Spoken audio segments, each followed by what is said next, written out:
Are you tired of downloading homebrew stuff only to use it in your game and realize that it's completely imbalanced and poorly designed? Or maybe you've always wanted to create homebrew things for D&D, but you're afraid to do it because you don't want to be one of those DMs. Well, I'm going to show you the secret to creating truly balanced homebrew in Dungeons & Dragons, whether you're talking about homebrew rules or magic items, spells, features, feats, subclasses, you name it. Let's dive in. All right, we've all been there. We've looked at some homebrew stuff that we found online and said, oh my God, who designed this? This is completely out of whack. Why does that happen? Because honestly, most DMs don't want to be that person. Everyone's trying to avoid it. And if you look at the way most DMs design homebrew, you can see that they are trying to think about balance. The problem is most people are only thinking about one aspect of balance, and that is not creating something that's completely overpowered. Now, don't get me wrong, avoiding OP in homebrew is super important, and that is an aspect of balance. But it's also the thing that most DMs understand intuitively. Most DMs, if they're creating a new, say, 3rd level spell, know that they shouldn't make it more powerful than existing 5th and 6th and 7th level spells. But there's another aspect of balance in game design that a lot of DMs forget about. And I'm going to tell you what it is. It's making sure that what you design is balanced when compared to features or feats or other things that other people at the table might have and they paid resources for when they built their character. Now, why is this so important? Well, because if you create something that effectively lets everybody at the table do something with no resource allocation for it, and then you have one player that actually built their character around this or spent important resources during character creation on it, they're going to end up really bent out of shape. Or at best, they're going to just feel like their character is now ineffective and not as fun to play. Everything that a character is able to do in the game should have a resource cost. And one of the most important things you need to balance when you're creating homebrew is the benefit that players get for the thing you're creating compared to the resource cost they have to pay for it. And the only way you can tell how that compares is when you look across the table at other features that people have paid for and see how they match up. Now I'm going to give you 2 really simple but good examples of what this looks like when done poorly and then what it looks like when done well. And that hopefully will help you see what I'm talking about. All right, let's start with the first example. Let's say you want to create a homebrew rule to allow players to use the acrobatics skill to evade blows in combat. Honestly, this is really cool. I think cinematically that would make for a really fun rule to have at the table. So you decide, okay, I'm going to do this. And you create a homebrew rule that says, all right, when a character is attacked in combat and they're proficient in the acrobatics skill, I'm going to allow them to use a reaction to roll acrobatics. And if they beat the attack roll, they completely evade that blow. Now you think about this for a moment from an OP balance perspective and you go, I don't think it's that OP because they're only able to do this once per round. And it uses their reaction and they have to be proficient in acrobatics. And I also think it's okay because proficiency in acrobatics is going to on average be the same bonuses as proficiency in an attack roll. So it's pretty evenly matched. So they're probably only going to succeed about half the time. That all sounds like pretty sound logic.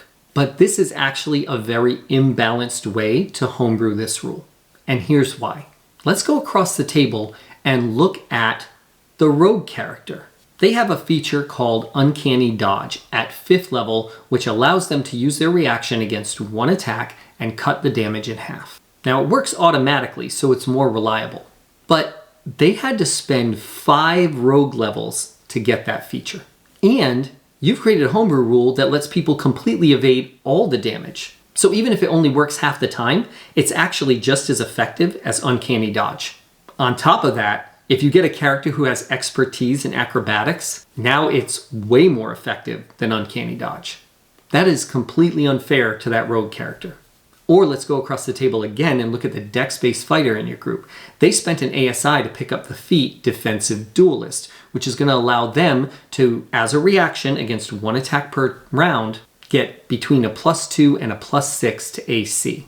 The homebrew rule you just made for acrobatics is actually even better than that, especially if the person using it has expertise in acrobatics.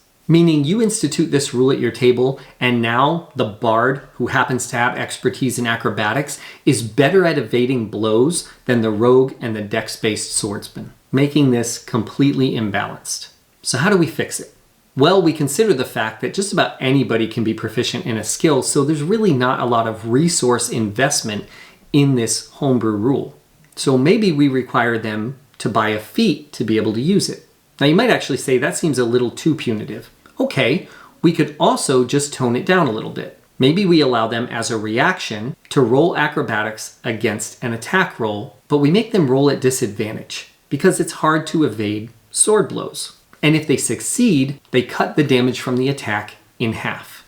Now we've put this in a place where it's probably going to succeed about as often as defensive duelist, but whereas defensive duelist will reduce the damage to 0, this is going to only cut it in half. We've also made it more balanced when compared with uncanny dodge, because uncanny dodge does the same thing, but it works automatically. Okay, now before I give you the final example, I just want to stop and say, if you like what you're hearing, go ahead and click that subscribe button so you can stay informed of more helpful D&D tips that I put out in the future. And if you really like it, then drop in the description of this video and click the link to my Patreon, which is packed chock full of awesome content for DMs and players alike, including all kinds of cool custom downloads, as well as access to my Power Builder Academy, and even access to me for one-on-ones to help you with your campaign or just with building your character. Okay, let's get to the second example. Let's say you decide that you want to create a homebrew way for players to be able to use intimidation in combat to intimidate their foes and actually have a mechanical effect. I think this is great too. Nothing's better than a barbarian or paladin or fighter roaring in the face of their opponent and making them quake in their boots. So you decide, okay, here's what I'm going to do. As a bonus action, I'm going to allow players that are proficient in intimidation roll an intimidation check against an opponent. And if they succeed, I'm going to give the opponent the frightened condition for the remainder of the combat. Now here's what I like about this. I think the frightened condition is the right condition to apply for someone that's been intimidated in combat.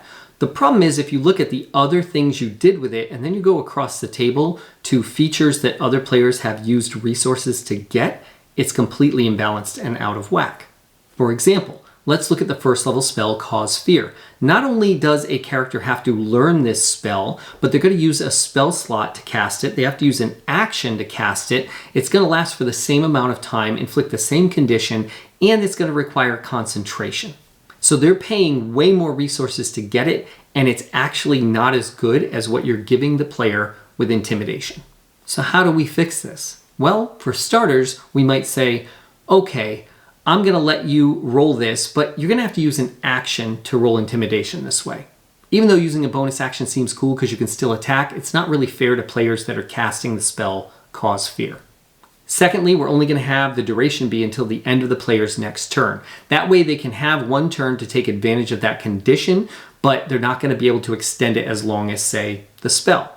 And third, we're not going to let them spam this every 2 rounds during combat. We're going to say once a target has been afflicted by this in combat, they're going to be immune to it for the remainder of that encounter. Now we have a homebrew use of intimidation at our table that is balanced not only for not being OP, but it's balanced against all the other things that our other players can do in the game. Now drop in the comments and let me know what you think. And until next time, happy adventuring.